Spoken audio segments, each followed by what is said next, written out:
സഞ്ജയ് ബാറു മുൻ പി എമ്മിൻ്റെ, അതായത് മൻമോഹൻ സിംഗിൻ്റെ ഉപദേശകനായിരുന്നു, പറയുകയാണ് മമതാ ബാനർജി ഇന്ത്യ സഖ്യത്തിൻ്റെ നേതാവാകണം, അവർ വലിയ കരുത്തുറ്റ സ്ത്രീയാണെന്നാണ്.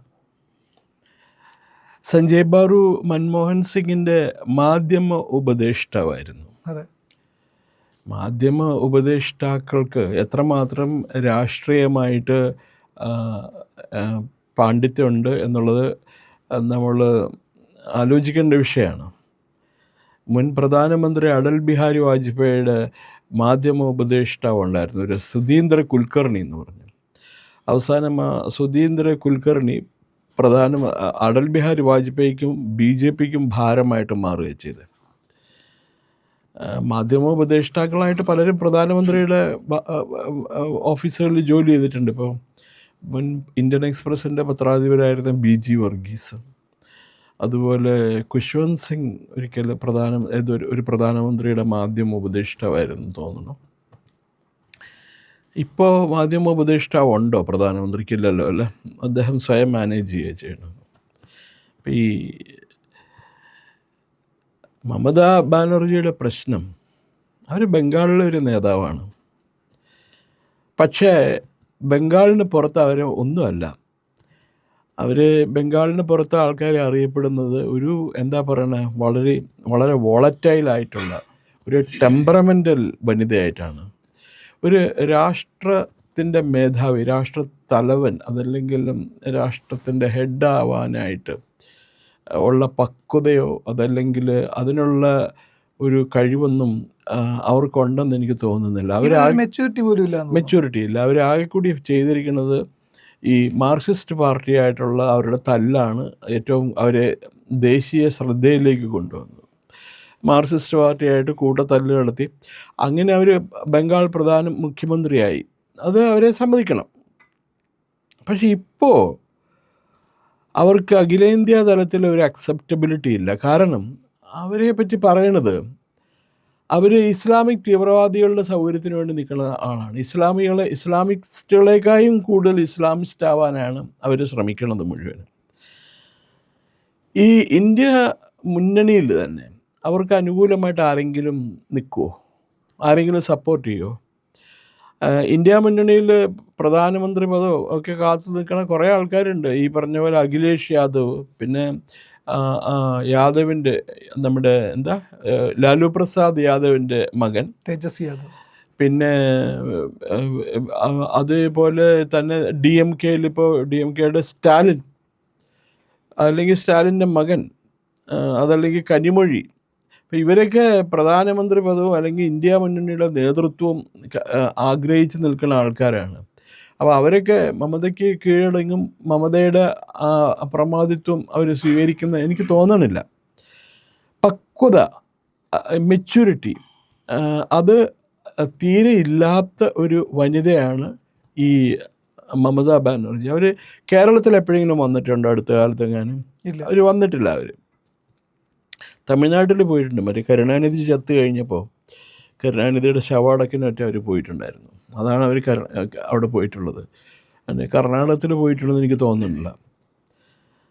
ഈ നരേന്ദ്രമോദി 2013 നരേന്ദ്രമോദിയെ ഇന്ത്യൻ പ്രധാനമന്ത്രിയായിട്ട് BJP സെലക്ട് ചെയ്തപ്പോൾ അദ്ദേഹത്തിനൊരു അഖിലേന്ത്യാ പരിവേഷം ഉണ്ടായിരുന്നു. അദ്ദേഹം എവിടെ പോയി കഴിഞ്ഞാൽ അദ്ദേഹത്തിൻ്റെ പ്രസംഗം കേൾക്കാനും അതേപോലെ തന്നെ അദ്ദേഹത്തിൻ്റെ വാക്കുകൾ കേൾക്കാനും വേണ്ടിയിട്ട് തടിച്ചുകൂടിയായിരുന്നു. ഒരു എന്താ പറയുക, ഒരു പുതിയ നേതാവ് എന്നുള്ള ഒരു പ്രത്യേകത അദ്ദേഹത്തിന് അക്കാലത്തുണ്ടായിരുന്നു. അപ്പം ഞാൻ 2006 തന്നെ ഒരു പ്രസംഗത്തിൽ രാമസ്വാമി 2006 പ്രഖ്യാപിച്ചതാണ്, ഈ ഇരിക്കുന്ന മനുഷ്യനാണ് ഇന്ത്യൻ പ്രധാനമന്ത്രിയാവാൻ പോകുന്നത് ഭാവിയിൽ. അത് LK അദ്വാനി കൂടിയുള്ള സദസ്സിൽ വെച്ചിട്ടാണ് രാമസ്വാമി പ്രസംഗിച്ചത്. അപ്പോൾ ഒന്ന് ആലോചിച്ച് നോക്കൂ ആ മനുഷ്യൻ്റെ അക്സെപ്റ്റബിലിറ്റി. 2006 കഴിഞ്ഞ് പിന്നെ 8 വർഷം കഴിഞ്ഞിട്ടാണ് അദ്ദേഹം ഇന്ത്യൻ പ്രധാനമന്ത്രി ആവണത്. അപ്പോൾ അങ്ങനെ ഒരു സ്വീകാര്യത, നരേന്ദ്രമോദിക്കുള്ള സ്വീകാര്യതയൊന്നും മമതാ ബാനർജിക്കില്ല. പിന്നെ ഇന്ത്യ മുന്നണി സർവൈവ് ചെയ്യും. ഇന്ത്യ മുന്നണി സർവൈവ് ചെയ്യുന്നിടത്തോളം കാലം രാഹുൽ ഗാന്ധി ആയിരിക്കും ഇന്ത്യ മുന്നണിയുടെ അനിഷേധ്യ നേതാവായിട്ട് അറിയപ്പെടുന്നത്. വേറെ ആരെയും ഉയർന്നു വരാനായിട്ട് അവർ സമ്മതിക്കില്ല. കോൺഗ്രസിന് ഇപ്പോൾ ഇന്ത്യ മുന്നണിയിലെ ഏറ്റവും വലിയ കക്ഷി കോൺഗ്രസ്സാണ്. 99 സീറ്റുണ്ട് അവർക്ക് ലോക്സഭയിൽ. അപ്പോൾ അങ്ങനെയുള്ള സാഹചര്യത്തിൽ അവർക്ക് പ്രധാനമന്ത്രി പദത്തിലേക്കോ അല്ലെങ്കിൽ ഇന്ത്യ മുന്നണിയുടെ നേതാവാകാനായിട്ടോ ഉള്ള സാധ്യത തീരെ ഇല്ല എന്ന് തന്നെയാണ് ഞാൻ കരുതുന്നത്. അതല്ലെങ്കിൽ പിന്നെ രാജീവ് ഗാന്ധി പിന്മാറണം, കോൺഗ്രസ് പിന്മാറണം, ഞങ്ങൾക്ക് പ്രധാനമന്ത്രി പദം വേണ്ട, ബാക്കി ഇന്ത്യ മുന്നണിയിലെ മറ്റേതെങ്കിലും സഖ്യകക്ഷികൾ അതിലൊരാൾ നേതാവായിട്ട് സെലക്ട് ചെയ്യാം, അവർ പ്രധാനമന്ത്രി ആയിക്കോട്ടെ എന്ന് കോൺഗ്രസ് പറയണം. കോൺഗ്രസ് പറയുന്നത് എനിക്ക് തോന്നുന്നില്ല, ഒരിക്കലും ഇല്ല. രാഹുൽ ഗാന്ധി ജീവിച്ചിരിക്കുമ്പോൾ നടക്കില്ല. കോൺഗ്രസിനും അത് മാത്രമല്ല, കോൺഗ്രസിനകത്ത് തന്നെ ഈ പ്രധാനമന്ത്രി പദകാംക്ഷികൾ കുറേ പേരുണ്ട്. ഭൈമീ കാമുകികളും കുറേ പേരുണ്ട് കോൺഗ്രസിനകത്ത്. അവർ പുറത്തും പറയണില്ല എന്ന് മാത്രമേ ഉള്ളൂ. അപ്പോൾ ഓൾ സെഡ് ആൻഡ് ഡൺ, കോൺഗ്രസ്സിന് BJP കഴിഞ്ഞാൽ അഖിലേന്ത്യാ തലത്തിൽ ഒരു പ്രസൻസ് ഉള്ള ഒരു രാഷ്ട്രീയ പാർട്ടി കോൺഗ്രസ്സാണ്. The grand old party, GOP എന്ന് നമ്മളതിനെ വിശേഷിപ്പിക്കുന്നുണ്ട്. അപ്പോൾ അതിന് ബദലായിട്ട് ഇവർ വരുമെന്ന് എനിക്ക് തോന്നുന്നില്ല. കാരണം അവർക്ക് എന്ത് പറഞ്ഞാലും ബംഗാളിനെ പറ്റി മാത്രമേ അവർക്ക് പറയാനുള്ളൂ. കേരളത്തിനെ പറ്റിയിട്ടോ തമിഴ്നാടിനെ പറ്റിയിട്ടോ മറ്റേതെങ്കിലും സംസ്ഥാനങ്ങളെ പറ്റിയിട്ടോ അവരൊന്നും പറഞ്ഞിട്ടില്ല.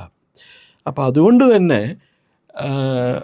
സഞ്ജയ് ബാറുവിൻ്റെ പ്രസ്താവന, ഒരു സ്റ്റേറ്റ്മെൻറ്റ്, ഒരു ഇപ്പോൾ സമയമൊന്നും ഇല്ലാത്തപ്പോൾ നമ്മൾ രാഷ്ട്രീയം പറയില്ലേ, അപ്പോൾ അതുപോലുള്ള ഒരു വാല്യൂ അതിനുള്ളൂ എന്നാണ് എനിക്ക് തോന്നുന്നത്. അതായത് മമതാ ബാനർജിക്ക് ഒരു ലീഡർഷിപ്പിലേക്ക് വരാനുള്ള ക്വാളിറ്റി ഇല്ല, പക്ഷേ അതൊക്കെ അവിടെ നിൽക്കുമ്പോൾ ഇതൊക്കെ പറയുമ്പോഴും എനിക്കൊരു സംശയം, അടുത്ത തവണ പശ്ചിമ ബംഗാളിൽ തുടരുമോ എന്നുള്ള കാര്യത്തിലാണ്. അല്ല, പശ്ചിമ ബംഗാളിൽ നമുക്കിവിടെ ഇരുന്നുകൊണ്ട് പറയാൻ പറ്റില്ല പ്രിയനത്. പശ്ചിമ ബംഗാളിൽ അവരെന്ത് നടപടി എടുത്തിട്ടാണെങ്കിലും വേണ്ടില്ല അധികാരത്തിൽ കടിച്ചു തൂങ്ങാൻ അവർ ശ്രമിക്കും. ബംഗാളിൽ ജനജീവിതം സാധാരണഗതിയിലല്ല, ജനങ്ങൾ പ്രത്യേകിച്ച് ഹൈന്ദവരൊക്കെ ഭയപ്പെട്ടാണ് കഴിയണത്. ഇപ്പോൾ അവിടെ കയറി ഭാരത് മാതാ കി ജയ് എന്നോ അല്ലെങ്കിൽ ജയ് ശ്രീറാം എന്നൊക്കെ വിളിച്ചു കഴിഞ്ഞാൽ അവരെ തല്ലി അവർക്കെതിരെ കേസെടുക്കും. പിന്നെ ഇവരെക്കുറിച്ച് ഏതോ ഒരാൾ കാർട്ടൂൺ വരച്ചാൽ അയാളെ പിടിച്ച് ജയിലിലിട്ട സ്ത്രീയാണ് ഇവർ. അപ്പോൾ അവിടെ ഫ്രീഡം ഓഫ് എക്സ്പ്രഷൻ ഉണ്ടോ, അഭിപ്രായ സ്വാതന്ത്ര്യം ഉണ്ടോ ബംഗാളിൽ? ഇല്ല. അത് തന്നെയായിരിക്കില്ല അവർ ഇന്ത്യയിൽ മറ്റേ അഖിലേന്ത്യാ തലത്തിൽ വന്നു കഴിഞ്ഞാലും കാണിക്കാൻ പോകുന്നത്. പിന്നെ വേറെ കാര്യമുണ്ട്, ആം ആദ്മി പാർട്ടിയുടെ നേതാക്കന്മാരുണ്ട്, അവരും ഈ പറഞ്ഞ പോലെ നേതൃത്വത്തിന് വേണ്ടിയിട്ട്. അരവിന്ദ് കേജ്രിവാളാണെങ്കിൽ കഴിഞ്ഞ തെരഞ്ഞെടുപ്പ് തൊട്ടേ ഷർട്ടും പാൻസും ധരിച്ചു വെച്ചിട്ടുണ്ട് ഇന്ത്യൻ പ്രധാനമന്ത്രി ആവാനായിട്ട്. അപ്പോൾ അങ്ങനെയൊക്കെയുള്ള സാഹചര്യത്തിൽ ഇവർക്ക് ഉയർന്നു വരാൻ പറ്റുമെന്ന് തോന്നുന്നില്ല. ബംഗാളിലെ അടുത്ത ഇലക്ഷൻ വളരെ നിർണായകമാണ്. BJP ജയിച്ചാലും ജയിച്ചില്ലെങ്കിലും ഒരു നിർണായക ശക്തിയായിട്ട്, ഒരു ക്രൂഷ്യൽ ഫാക്ടറായിട്ട് BJP വരും അവിടെ. ആ കാര്യത്തിൽ സംശയമില്ല. ഇവർ ഇങ്ങനെ ഹിന്ദുക്കളെ വരട്ടുകയും ഹിന്ദുക്കളെ ഭീഷണിപ്പെടുത്തിയിട്ടാണ് ഇവർ കഴിഞ്ഞുകൂടാൻ. അവിടെ എന്തുമാത്രം ക്രിമിനൽ ആക്ടിവിറ്റീസാണ് നടക്കണമെന്ന് അറിയാമോ? വനിതകൾക്ക് പുറത്തിറങ്ങി നടക്കാൻ പറ്റില്ല. ഇവർക്കെതിരെ എന്തെങ്കിലും പറഞ്ഞു കഴിഞ്ഞാൽ ഗവർണറുമായിട്ട് തല്ലുണ്ടാക്കാനായിട്ട് ചെല്ലണം ഇതൊരു പ്രത്യേക ലോകമായിട്ട് മാറി. കൽക്കത്ത, ബംഗാൾ എന്ന് പറഞ്ഞാൽ ഇന്ന് ഇൻഡസ്ട്രിയിൽ വളരെയധികം പുറങ്കോട്ട് പോയിരിക്കുകയാണ്. ഒരു കാലത്ത് കൽക്കത്ത എന്ന് പറയണമെങ്കിൽ ബംഗാൾ എന്ന് പറയുന്ന ഇന്ത്യയുടെ വ്യവസായ ഭൂപടത്തിൽ 1-ാം നമ്പർ സ്ഥാനം ഉണ്ടായിരുന്ന സംസ്ഥാനമായിരുന്നു ബംഗാൾ. അത് എല്ലാം പോയി ഇപ്പോൾ അത്. അപ്പോൾ അതുകൊണ്ട് തന്നെ ബംഗാളിനെ അവർക്ക് നേരെയാക്കാൻ പറ്റിയിട്ടില്ല ഇത്രയും വർഷം അധികാരത്തിൽ ഇരുന്നിട്ട് കൂടി. പിന്നെ അവർക്ക് എങ്ങനെ ഇന്ത്യ മുന്നണിയുടെ നേതാവാകാൻ സാധിക്കും? യാഥാർത്ഥ്യം നമ്മൾ കണ്ടില്ല എന്ന് പറ്റില്ല നടിക്കരുതല്ലോ. അപ്പം അങ്ങനെ ഒരു സാഹചര്യം ഉണ്ട് അവിടെ ബംഗാൾ പുതിയൊരു നേതാവിനെ ഇന്ത്യ മുന്നണി കണ്ടെത്തണം, രാഹുൽ ഗാന്ധി അല്ലെങ്കിൽ വേറെ ആരെങ്കിലും. ഇപ്പോൾ ഈ പറഞ്ഞിടത്തോളം ഈ പ്രിയങ്ക ഗാന്ധിയും എന്താ പറയണ ഒരു ഇന്ത്യ മുന്നണിയുടെ നേതാവാകുന്ന എനിക്ക് തോന്നുന്നില്ല കണ്ടെടുത്തോളം. അവർ പാർലമെൻറ്റിൽ പ്രസംഗിക്കുന്ന കാണുമ്പോഴൊക്കെ മറ്റൊരു സർപ്പദൃഷ്ടി, അത്രയേ ഉള്ളൂ.